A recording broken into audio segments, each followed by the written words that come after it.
everybody, I'm Jammer, and so just the other day at the ARMS Nintendo Direct, they showed off a brand new trailer for Splatoon 2, really focusing and diving deep on some of the story mode stuff.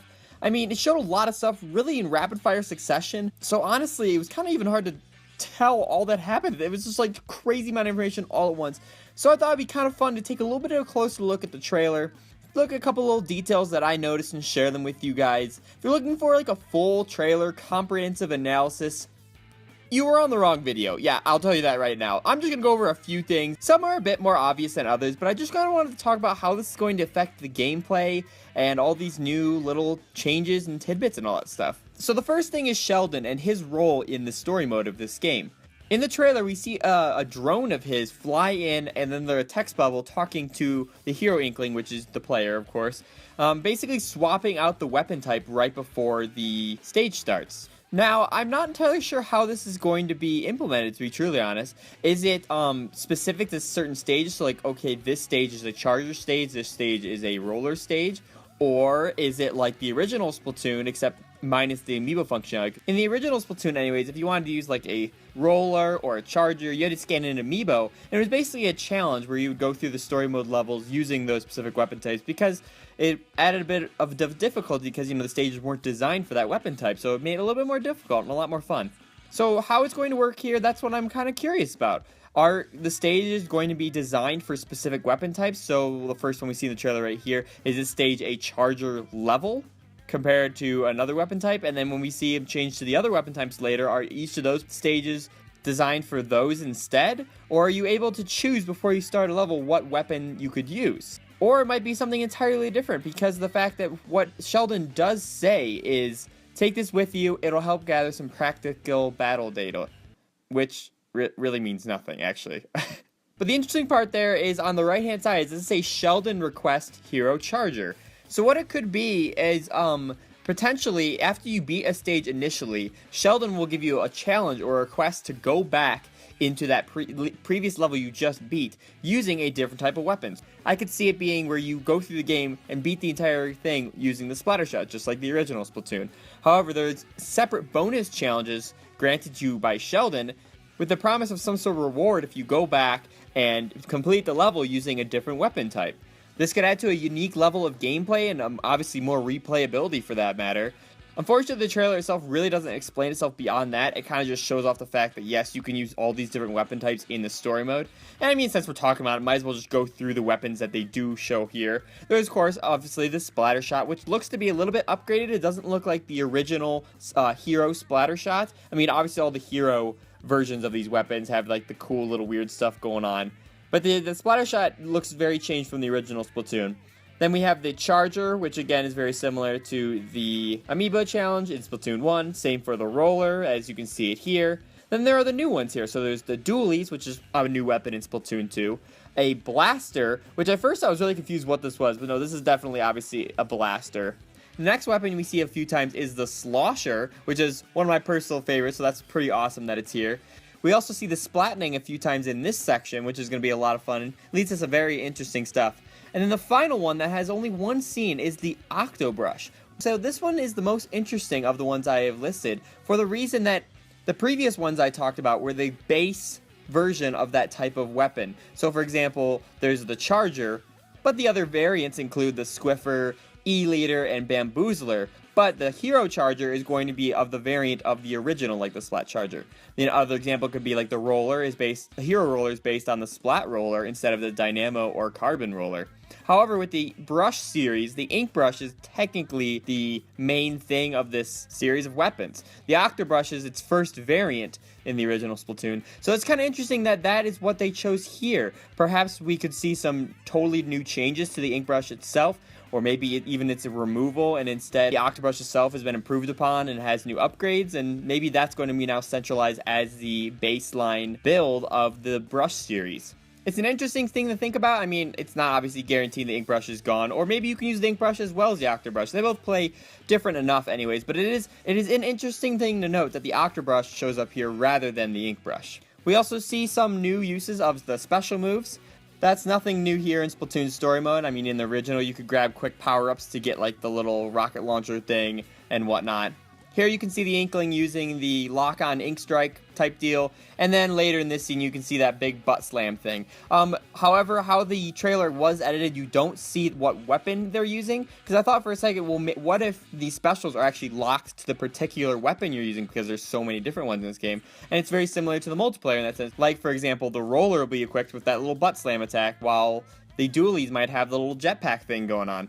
However, like I previously mentioned, it doesn't look like we can even see what weapons are equipped here, so it could be just a power-up again, which I'm more than likely thinking that's what's going to be, but we don't know what the case is there. Now let's talk about some of the new obstacles. There's these rolling mats. The only really interesting thing about these, I mean, when it flattens out, it just destroys all the octoling, which is pretty satisfying. But if you'll actually notice when they first showed off, it's actually rolling towards you. So what this could mean is they roll up on their own if you don't shoot it enough. Or perhaps if it's not rolled flat all the way, it'll have backwards momentum and roll back towards you, potentially even splatting you if you don't pay attention to that.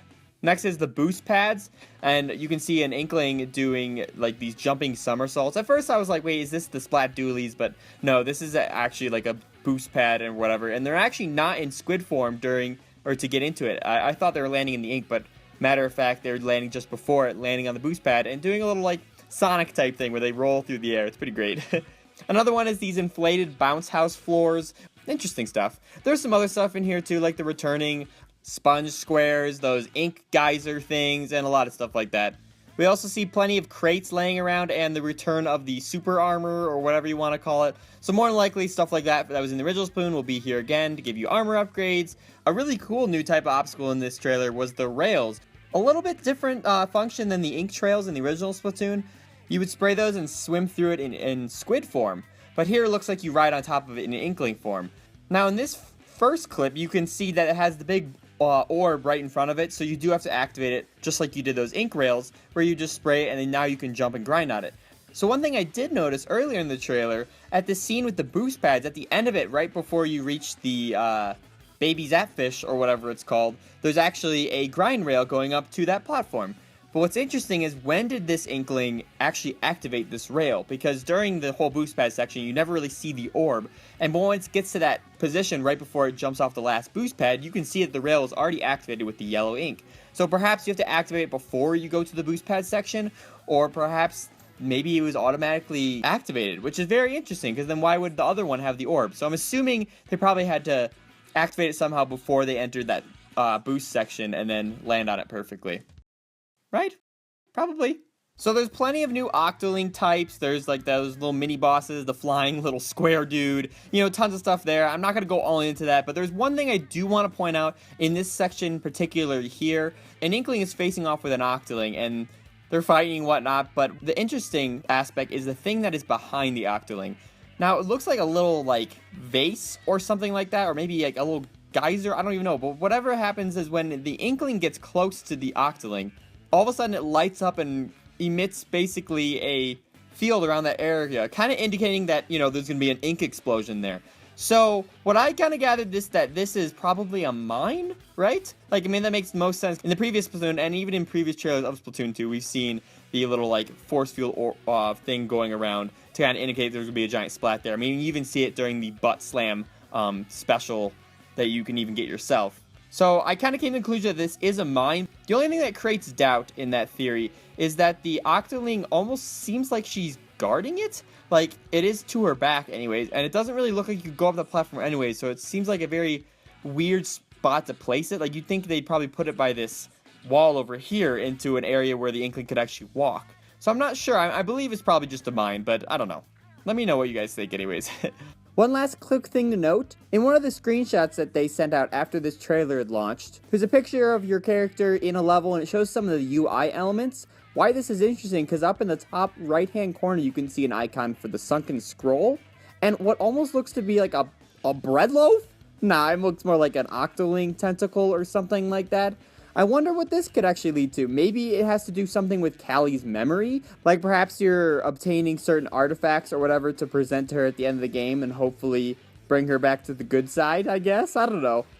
Oh, and yeah, during the end card, that's evil Callie. I mean, everyone kind of saw that coming.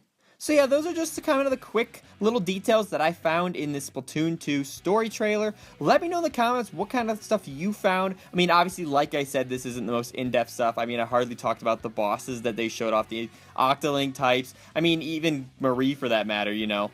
This was kind of just some of the quick things I did want to mention and talk about. I think it's really interesting that you're going to be able to use all these different type of weapon types in this new game for all these different stages. I wonder how they're going to incorporate it, whether it being, like I mentioned, challenges per level, or if you can actually just select your weapon before you even go in.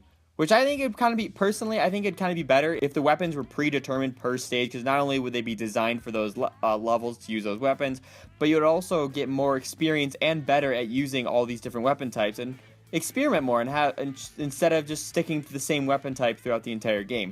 It adds a little bit more diversity. So yeah, definitely let me know in the comments what you guys found in this trailer. Give this video a huge, awesome like, and if you haven't already, subscribe for tons on Splatoon 2, Nintendo Switch, and all that fun stuff. Like I've been saying, E3 is just around the corner, and because I get the opportunity to go, expect tons of coverage on all that fun stuff there. Again, thank you so much for watching, and I'll catch you in the next one. See ya!